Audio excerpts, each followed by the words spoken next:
This is the Star News Brief. I'm Susan Kiprano. Terrorist attack on the Dusit D2 complex in Nairobi was planned on social media, investigators have told The Star. A probe into the January 15, 2019 incident shows the attackers opened a Facebook account and used it in their planning to the last day of the raid.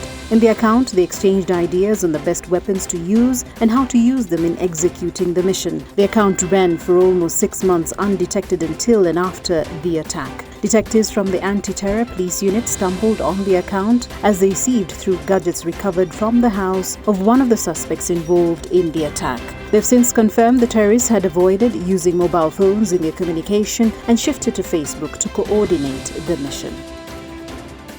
Get a copy of The Star by subscribing to our e-paper for only 10 shillings by dialing *550*3#. The scramble by political bigwigs for central Kenya votes has triggered confusion in President Uhuru Kenyatta's backyard, threatening the BBI fortunes in the crucial region. The Star has established that positioning by the country's top political leaders ahead of the 2022 general election has sparked major alignments and realignments in Uhuru's backyard. There are fears that the lack of a clear region successor after the president exits next year has also opened a vicious battlefront among the region's heavyweights seeking to pull strings after Uhuru. Information from interviews with a couple of leaders from the president's home turf painted a picture of a region whose leaders are embroiled in politics of individual survival. July of 2019 is perhaps the date that marked the beginning of the troubles for the once giant teachers' union KNUT. A series of disagreements on the promotion of teachers' transfer and registration had opened up a legal battle between the Teachers Service Commission and the Kenya National Union of Teachers. The court case filed by TSC turned to be the bedrock of the union's downfall. The outcome of the case was ruled on July 12th by Labour Relations Court Brian Ongaya and largely favoured KNUT. While KNUT boasted of the win, the TSC tactically implemented the verdict to craft the end of the road for the union. Read these intrigues in Siasa in your Friday copy of The Star.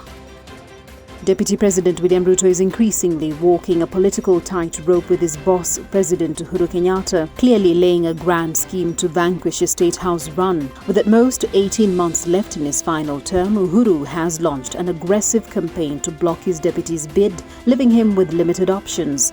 Just last week, Uhuru, in no-holds-barred remarks, threw his deputy under the bus, suggesting an end to the Kikuyu Kalenjin dominion of the presidency. Uhuru's shocking and dramatic pronouncements jolted Ruto's game plan and at the same time handled key opposition figures a political lifeline ahead of the 2022 general election. The Star examines this new development this Friday in Siasa.